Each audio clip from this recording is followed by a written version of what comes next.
여러분 반갑습니다.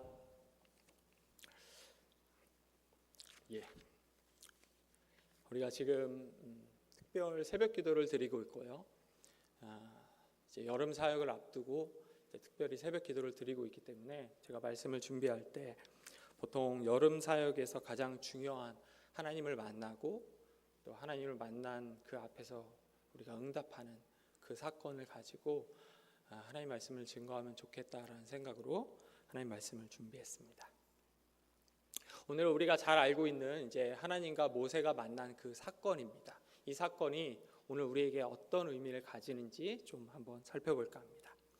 우리가 아는 것처럼 모세는 애굽의 왕자였습니다. 그래서 아마도 생각할 때 왕궁에서 모세는 왕이 갖춰야 할 리더십을 다 배웠고요. 또 남들이 보기에 부족할 것 없는 그런 인생을 살았다고 할 수가 있습니다.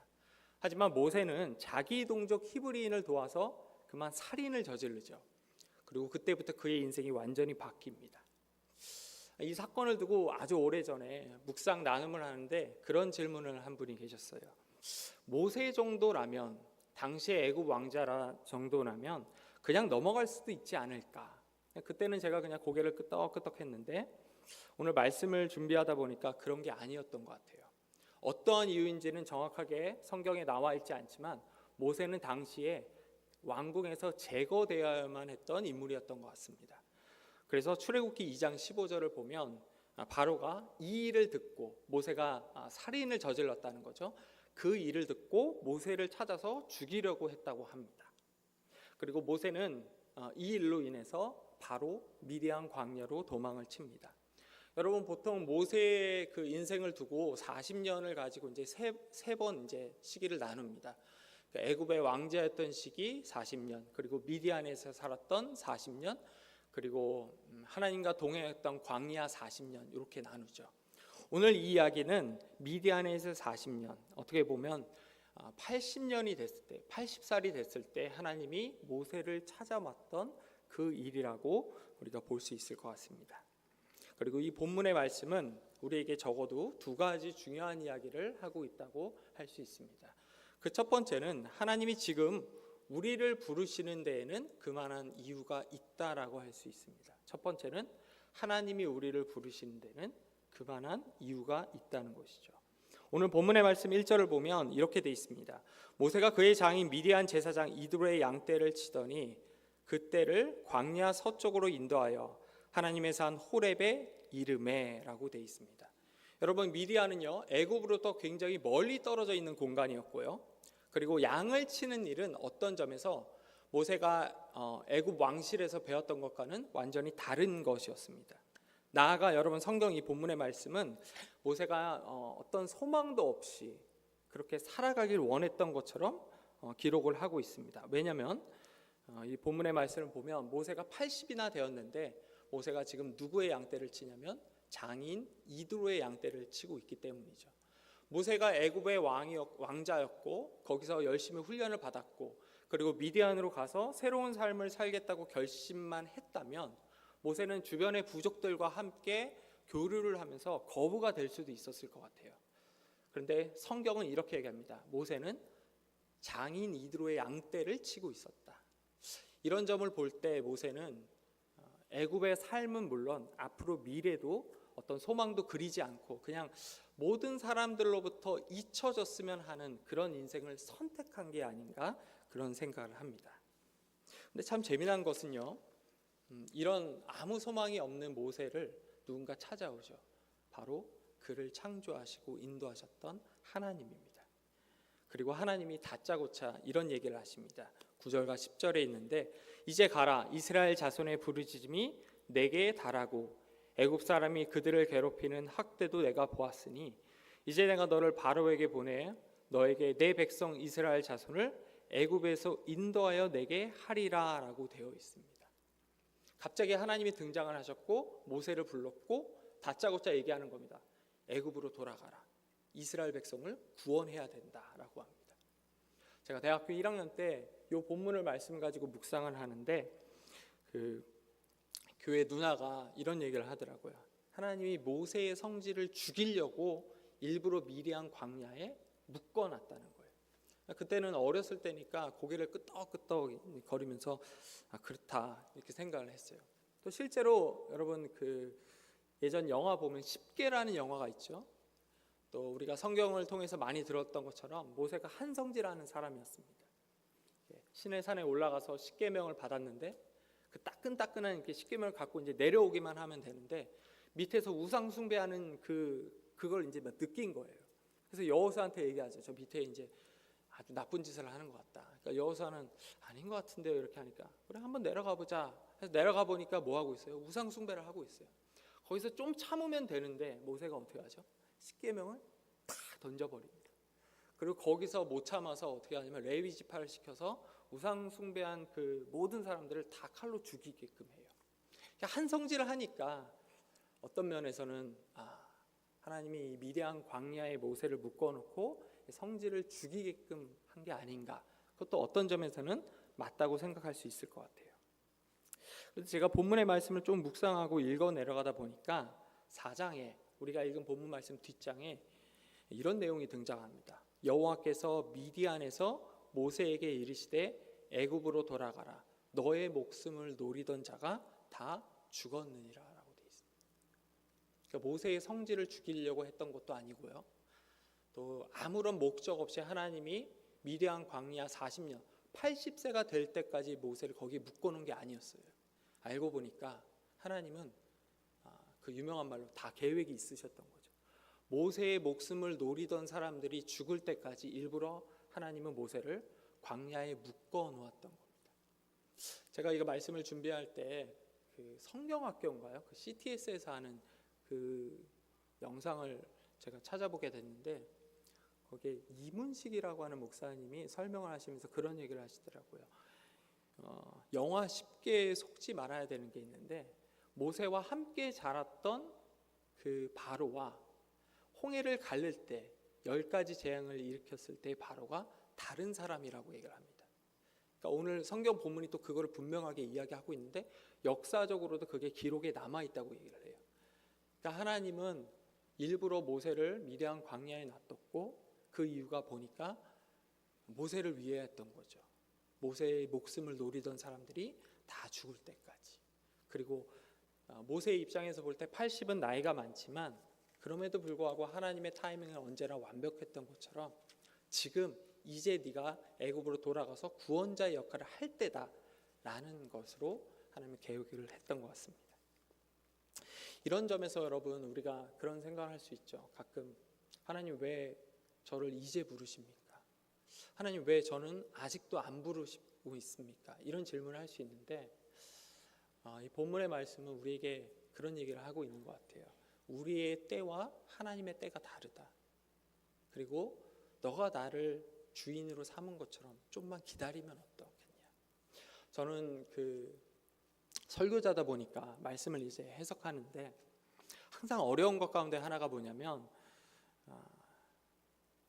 현실 세계에서 살아가는 우리 그리스도인에게 어떻게 설득을 해야 되나 이게 항상 고민입니다. 우리가 예수를 믿고 하나님을 만나고 천국에 가게 됐습니다. 너무 기쁘죠. 근데 우리 인생은 거기서 끝나는 게 아니라 그 다음이라는 과정이 존재를 해요. 근데 그 과정을 제가 설교로 풀어내야 되는데 제가 아직 그 정도 능력이 좀 안 되는 것 같아요.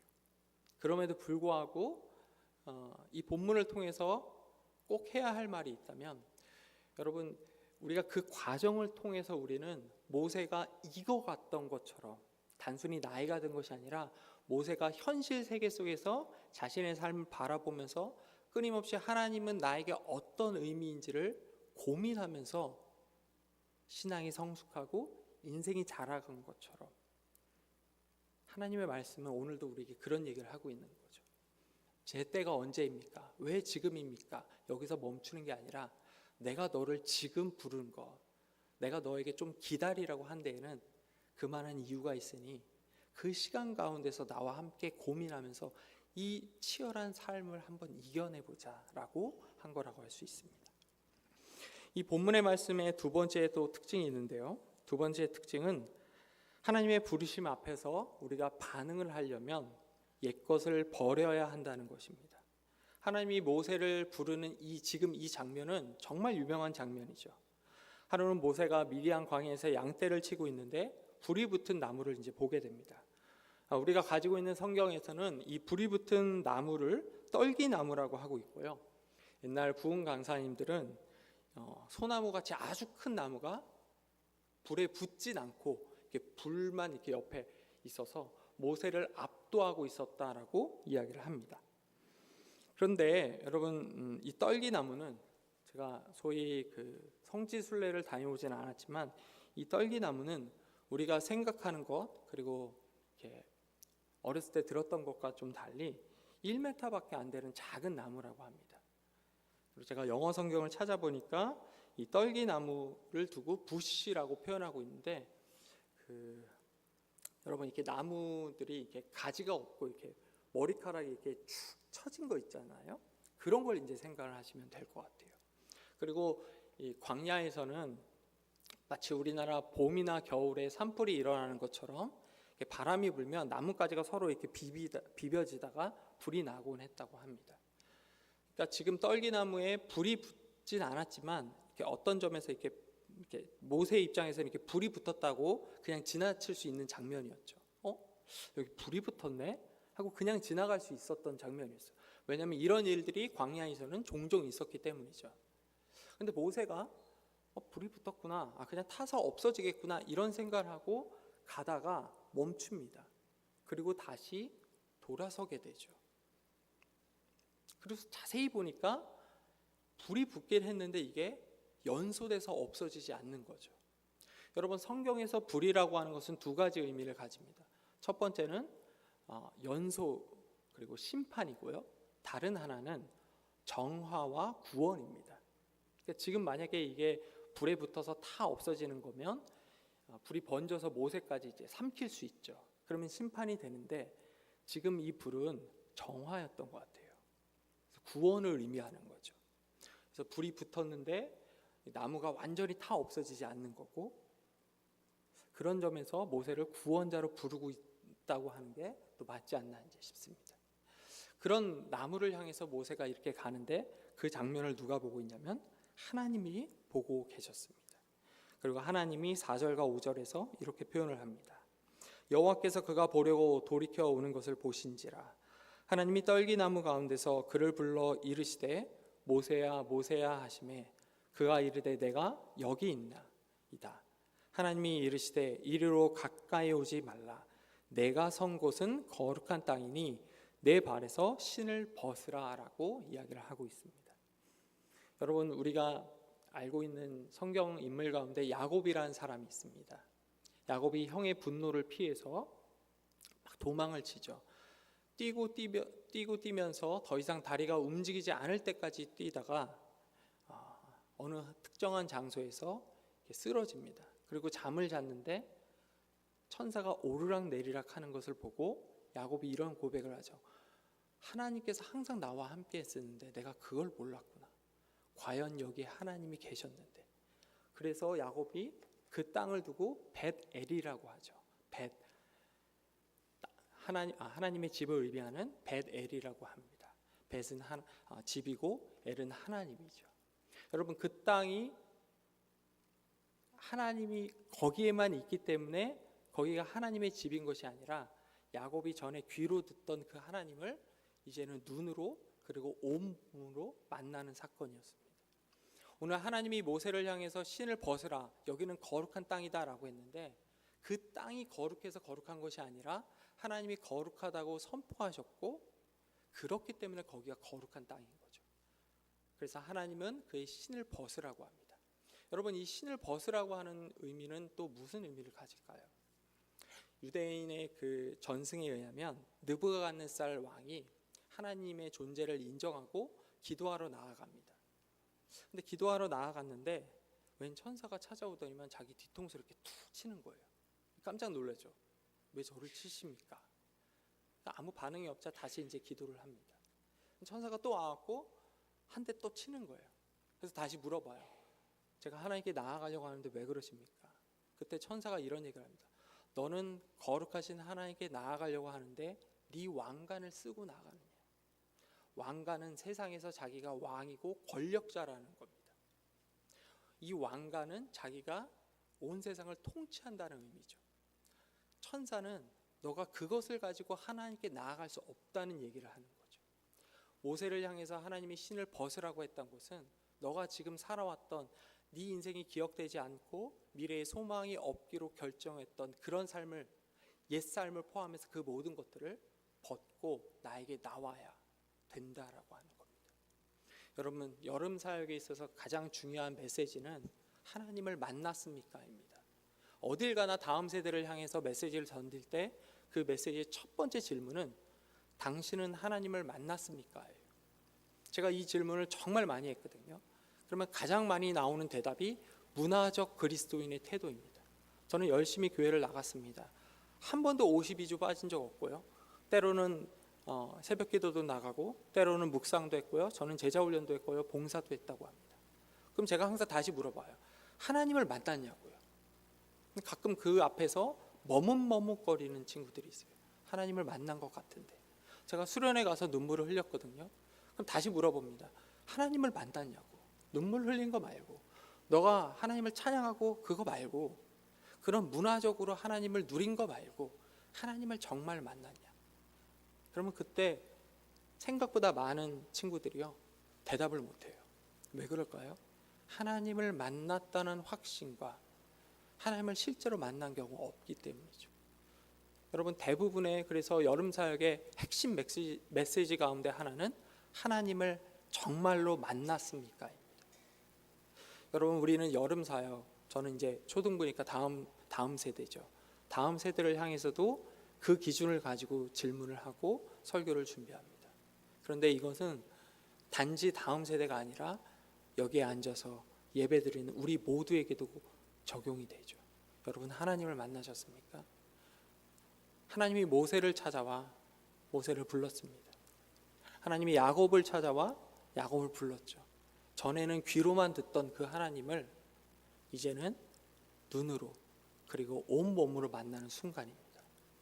여러분 삶 속에서 하나님을 만났다면 귀로만 듣고 끝나는 것이 아니라 눈으로 그리고 내 온 몸으로 만나는 순간이 되어야 합니다. 말씀을 마치겠습니다. 얼마 전에 제가 한 15년 전에 담당했던 친구들이 한번 찾아온 적이 있습니다.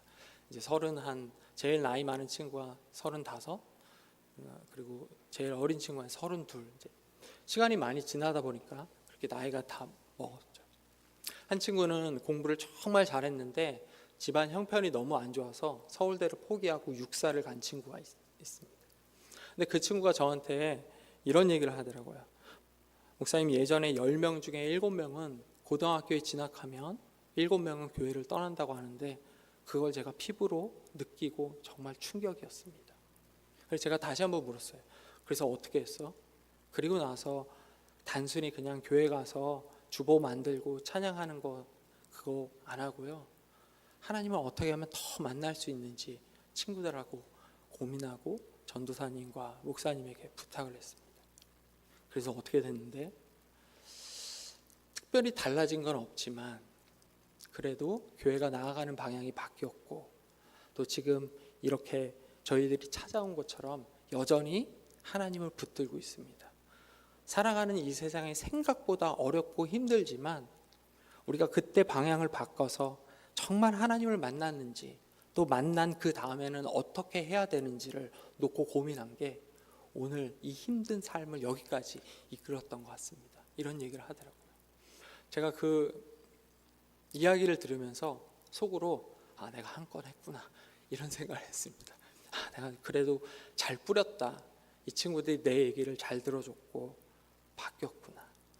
여러분, 우리 이 시간 다 함께 기도를 할 텐데요. 이 기도할 때 우리 다음 세대들 단순히 교회에 오는 것에서 멈추는 것이 아니라 여기서 살아계신 하나님을 만나는 그 순간이 될 수 있도록 여러분 기도해 주시고 또 그 친구들을 볼 때마다 응원해 주셨으면 좋겠습니다. 아멘.